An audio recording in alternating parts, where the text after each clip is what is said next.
आज हम आपके लिए एक और धमाकेदार कहानी लेकर आए हैं। अगर आपको हमारी कहानियां अच्छी लगती हैं तो प्लीज हमारे चैनल को सब्सक्राइब कर लेना। हर हफ्ते नई और मजेदार कहानियां आपका इंतजार कर रही हैं। तो फिर चलो कहानी शुरू करते हैं। और हाँ दोस्तों, अगर वीडियो पसंद आए तो लाइक, शेयर और कमेंट जरूर करना। आपका प्यार और साथ ही हमें और बेहतर करने के लिए हौसला देता है। धन्यवाद। हरे भरे खेतों और फुसफुसाते हुए बांस के झुरमुटों के बीच, जहां हर पत्ता और हर तिनका एक कहानी कहता था, हरिनगर का एक छोटा सा गांव बसा हुआ था। यह गांव अपनी सादगी और शांति के लिए जाना जाता था, जहां लोग एक दूसरे के साथ मिलजुल कर रहते थे।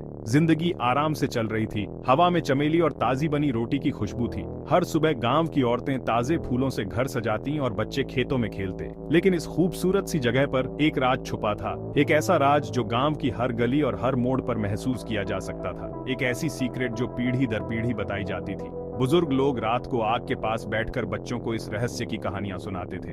गांव के किनारे पर एक अजीब सी खामोशी में डूबा हुआ शापित हवेली खड़ी थी, द कर्सेड मैंशन। यह हवेली गांव के लोगों के लिए एक पहेली थी। यह हवेली जो कभी शान और समृद्धि की निशानी थी, अब एक दुखद अतीत का खंडहर बनकर रह गई थी। हवेली की दीवारें अब जर्जर हो चुकी थीं और उसकी छतें टूट चुकी थीं। इसकी चमकदार दीवारें अब टूट फूट गई थीं और उसकी खिड़कियां बंद थीं, जैसे कोई खाली आंखें भूली बिसरी यादों को देख रही हों। खिड़कियां बंद थीं जैसे कोई खाली आंखें भूली बिसरी यादों को देख रही हों। हवेली के अंदर की खामोशी में एक अजीब सा डर था। गांव वाले डर और अंधविश्वास से भरी आवाज में हवेली के बारे में फुसफुसाते थे। वे कहते थे कि हवेली में बुरी आत्माएं रहती हैं। कोई भी उसके पास जाने की हिम्मत नहीं करता था। उसके शापित मैदान में कदम रखने की तो बात ही दूर थी। लोग हवेली के पास से गुजरते हुए भी डरते थे। उसके शापित मैदान में कदम रखने की तो बात ही दूर थी। हवेली के चारों ओर की जमीन पर एक अजीब सी ठंडक थी जो लोगों को दूर रखती थी। हवेली की डरावनी कहानी यूं ही नहीं बनी थी। यह कहानी गांव के हर व्यक्ति के दिल में बसी हुई थी। कहते हैं कि जो कोई भी इसकी दीवारों के भीतर एक रात बिताने की हिम्मत करता था, उसे फिर कभी नहीं देखा गया। उसकी आत्मा को उन बुरी ताकतों ने निगल लिया जो अंदर रहती थी। उसकी आत्मा को उन बुरी ताकतों ने निगल लिया जो अंदर रहती थी। हवेली के अंदर की हवा में एक अजीब सी घुटन थी जो किसी को भी अंदर जाने से रोकती थी। हवेली के चारों ओर की हवा में एकदम घुटने वाली खामोशी थी जो सिर्फ पत्तों की सरसराहट और एक उल्लू की भयानक चीख से टूटती थी। ये खामोशी गांव वालों के दिलों में डर पैदा करती थी, जो सिर्फ पत्तों की सरसराहट और एक उल्लू की भयानक चीख से टूटती थी। ये आवाजें रात के अंधेरे में और भी डरावनी लगती थी। बहादुर से बहादुर लोग भी हवेली की ओर जाने वाले रास्ते से बचते थे। खेतों के रास्ते घूमकर जाना पसंद करते थे। उनके दिल उनकी छाती में जोर जोर से धड़कते थे।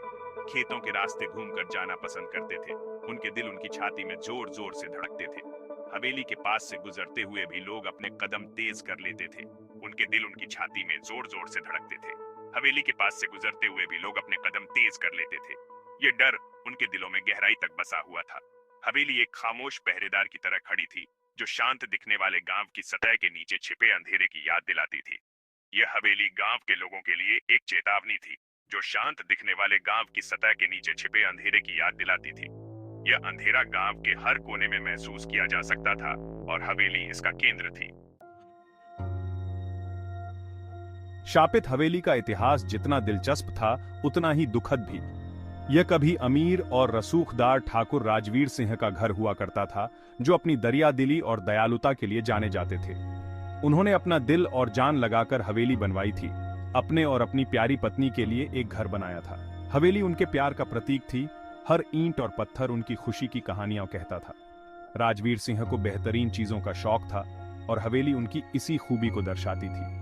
अंदरूनी भाग को नक्काशी, शानदार झूमरों और दूर देशों से मंगवाए गए गलीचों से सजाया गया था।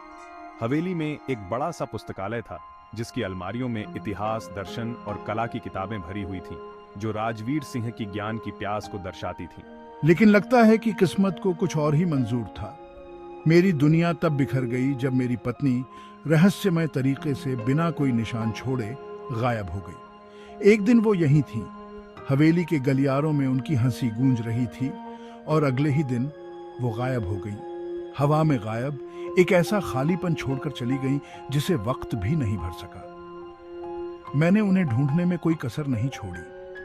मैंने हवेली के हर नुक्कड़ और कोने को खंगाला। हर गुजरते दिन के साथ मेरी उम्मीद कम होती गई, लेकिन मेरी सारी कोशिशें बेकार साबित हुईं। और हवेली, जो कभी हमारे प्यार की निशानी थी, मेरे नुकसान की याद दिलाती रही। इसकी दीवारें मेरे टूटे हुए दिल की खामोश चीखों से गूंजती रहीं। साल दशकों में बदल गए और हवेली की कहानी समय के साथ और भी रहस्यमय होती गई। राजवीर सिंह की पत्नी के लापता होने का रहस्य अनसुलझा ही रहा। लोग अब भी उस रात को याद करते हैं जब वह अचानक गायब हो गई थी। हवेली, जो कभी जिंदगी और हंसी से भरी हुई थी, टूटने लगी और इसके हॉल में अब केवल सन्नाटा और उदासी का राज्य था। समय के साथ साथ इसकी भव्यता फीकी पड़ती गई। बगीचे, जो कभी रंग बिरंगे फूलों से भरे होते थे, अब वीरान और सूने हो गए थे। गांव वाले राजवीर सिंह के किस्से सुनाते थे और हवेली के बारे में डरावनी कहानियां सुनाते थे। वे कहते थे कि राजवीर सिंह का दुख इतना गहरा था कि वह कभी उससे उबर नहीं पाए, जो दुख के कारण पागल हो गए थे और रात के अंधेरे में हवेली के आसपास भटकते रहते थे। हवेली के हॉल में घूमते हुए अपनी खोई हुई प्रेमिका को पुकारते थे। उनकी आवाज हवेली की दीवारों से टकराकर गूंजती थी, मानो वह भी उनके दुख में शामिल हो। हवेली और उसके आसपास अजीबोगरीब घटनाएं होने लगी। लोग कहते थे कि उन्होंने रात में अजीब साए और आकृतियां देखी हैं। बिना वजह आवाजें आना, लाइटों का टिमटिमाना और हवेली के अंदर से आने वाली बेजान आवाजें उन लोगों की रीढ़ की हड्डी को दहला देती थीं जो पास आने की हिम्मत करते थे। और बेजान आवाजें उन लोगों की रीढ़ की हड्डी को दहला देती थीं जो पास आने की हिम्मत करते थे। कुछ ने दावा किया कि उन्होंने हवेली के अंदर डरावने चेहरे देखे हैं। देर रात घर लौटने वाले ग्रामीणों ने दावा किया कि उन्होंने एक भूतिया आकृति देखी जो हवेली के आसपास मंडराती थी। सफेद साड़ी में एक महिला जो हवेली के ऊंचे ऊंचे बगीचों में घूम रही थी। उसकी आकृति धुंध में लुप्त होती और फिर से प्रकट होती। हवेली के ऊंचे ऊंचे बगीचों में घूम रही थी। उसकी परछाई कभी कभी बगीचे के पेड़ों के बीच से झांकती थी, मानो किसी को ढूंढ रही हो। ये कहानियां जंगल की आग की तरह फैल गईं और हर बार सुनाने पर डर और रहस्य की एक नई परत जुड़ती गई। लोग इन कहानियों को सुनकर सिहर उठते थे। हर बार सुनाने पर डर और रहस्य की एक नई परत जुड़ती गई। गांव वाले रात को इकट्ठा होकर इन कहानियों को सुनते और एक दूसरे को डराते थे। कुछ लोगों ने फुसफुसाते हुए कहा कि राजवीर सिंह की पत्नी ने कभी हवेली नहीं छोड़ी और उसकी आत्मा इसकी दीवारों के भीतर फंस गई। उसकी आत्मा इसकी दीवारों के भीतर फंस गई और हमेशा अपने प्यारे पति की तलाश में भटकती रही। लोग कहते थे कि उसकी आत्मा अब भी हवेली के अंदर भटकती है, हमेशा अपने प्यारे पति की तलाश में भटकती रही। उसकी आत्मा की करुण पुकार हवेली के हर कोने में गूंजती थी। दूसरों का मानना था कि हवेली खुद शापित थी और उन लोगों की आत्माओं से प्रेत बाधित थी जिनकी मृत्यु इसकी दीवारों के भीतर अकाल मृत्यु हुई थी। उन लोगों की आत्माओं से प्रेत बाधित थी जिनकी मृत्यु इसकी दीवारों के भीतर अकाल मृत्यु हुई थी। हवेली की दीवारें उन आत्माओं की कहानियां बयां करती थी जिनकी मृत्यु इसकी दीवारों के भीतर अकाल मृत्यु हुई थी। हवेली की दीवारें उन आत्माओं की कहानियां बयां करती थी जो अब भी वहां कैद थी। गांव वाले हवेली से प्लेग की तरह बचते थे और अलौकिक शक्तियों के प्रकोप से डरते थे। वे हवेली के पास जाने से कतराते थे, अलौकिक शक्तियों के प्रकोप से डरते थे। हवेली के आसपास का क्षेत्र अब एक निषिद्ध क्षेत्र बन गया था। माता पिता ने अपने बच्चों को दूर रहने की चेतावनी दी और उनकी आवाजें डर से भरी हुई थी। वे अपने बच्चों को हवेली के पास जाने से रोकते थे। उनकी आवाजें डर से भरी हुई थी। गांव वालों के चेहरों पर चिंता और भय साफ झलकता था। हवेली एक निषिद्ध क्षेत्र बन गई और एक ऐसी जगह जहां वास्तविकता अलौकिकता के साथ घुल मिल गई। लोग वहां जाने से डरते थे। एक ऐसी जगह जहां वास्तविकता अलौकिकता के साथ घुल मिल गई और जहां जीवित लोग कदम रखने से डरते थे। हवेली अब एक रहस्यमय और डरावनी जगह बन गई थी और जहां जीवित लोग कदम रखने से डरते थे। हवेली की कहानी अब भी लोगों के दिलों में बसी हुई थी और उसकी रहस्यमयता और डरावनी घटनाओं की गूंज अब भी सुनाई देती थी। शापित हवेली की कहानी सिर्फ एक स्थानीय भूतिया कहानी से कहीं बढ़कर थी। ये कहानी पीढ़ियों से चली आ रही थी और हर बार इसे सुनने वाले के दिल में एक अजीब सी बेचैनी छोड़ जाती थी। ये कहानी हरिनगर के ताने बाने में बुनी गई थी। जिंदगी की नाजुकता और प्यार और नुकसान की स्थायी ताकत की एक याद दिलाती कहानी। हरिनगर, जो अपने आप में एक शांत और सुंदर गांव था, इस कहानी के कारण एक रहस्यमय आभा से घिरा हुआ था। हवेली एक खामोश पहरेदार की तरह खड़ी थी। इसका टूटा हुआ हिस्सा समय बीतने और इसके भीतर छिपे रहस्यों का प्रमाण था। यह हवेली, जो कभी किसी का घर हुआ करती थी, अब एक भूतिया जगह बन चुकी थी जहां जाने से लोग डरते थे। गर्मी की एक उमस भरी शाम जब सूरज ढलने लगा था, गांव में लंबी लंबी परछाइयां पड़ रही थीं। हवेली की परछाई और भी डरावनी लग रही थी। हवेली की खिड़कियों से झांकती धुंधली रोशनी ने माहौल को और भी रहस्यमय बना दिया था। दोस्तों का एक समूह आपस में बैठा था। उनकी आवाजें धीमी थीं क्योंकि वे शापित हवेली की कहानियां साझा कर रहे थे। हर कहानी के साथ उनके चेहरों पर डर और उत्सुकता का मिश्रण साफ दिखाई दे रहा था।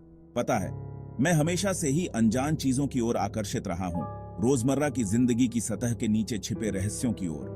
मुझे हमेशा से ही उन कहानियों में दिलचस्पी रही है जो हमें सोचने पर मजबूर कर देती हैं। शापित हवेली की कहानियां, वे मुझे डराती नहीं हैं, बल्कि वे मुझे और भी ज्यादा उत्सुक करती हैं कि मैं सच्चाई का पता लगाऊं। मुझे लगता है कि हर कहानी के पीछे कुछ न कुछ सच्चाई जरूर होती है। वे मुझे सच्चाई का पता लगाने के लिए और भी ज्यादा उत्सुक करती हैं। मैं जानना चाहता हूं कि इस हवेली के पीछे की असली कहानी क्या है। चलो यार, रवि, तुम सचमुच भूतों की उन पुरानी कहानियों पर विश्वास नहीं कर सकते। ये सब बस लोगों की बनाई हुई बातें हैं। वे सिर्फ अंधविश्वास हैं, ज्यादा सोचने वाले दिमाग की उपज। मुझे नहीं लगता कि इन कहानियों में कोई सच्चाई है। पता नहीं मोहन, मैं ये कहानियां सुनते सुनते बड़ी हुई हूँ और ये मुझे अब भी डराती हैं। मुझे लगता है कि इन कहानियों में कुछ न कुछ सच्चाई जरूर होती है। उस हवेली में बस कुछ तो है जो अजीब लगता है। जब भी मैं उस हवेली के पास से गुजरती हूँ, मुझे एक अजीब सी भावना होती है, जैसे कि कोई हमें देख रहा हो। रवि, एक युवा और जिज्ञासु इतिहास का छात्र, ध्यान से सुन रहा था। उसकी आंखों में डर और आकर्षण का मिश्रण झलक रहा था। उसे इन कहानियों में गहरी दिलचस्पी थी और वह सच्चाई का पता लगाने के लिए उत्सुक था। उसके दोस्त मोहन और अनिता ज्यादा संशयवादी थे। वे इन कहानियों को सिर्फ मनोरंजन के रूप में देखते थे, लेकिन रवि के लिए ये कहानियां एक रहस्य की तरह थीं जिसे सुलझाना था। मोहन, एक व्यावहारिक और शांत दिमाग वाला युवक, इन कहानियों को केवल अंधविश्वास मानता था। उसे लगता था कि ये सब बस लोगों की बनाई हुई बातें हैं और इनमें कोई सच्चाई नहीं है।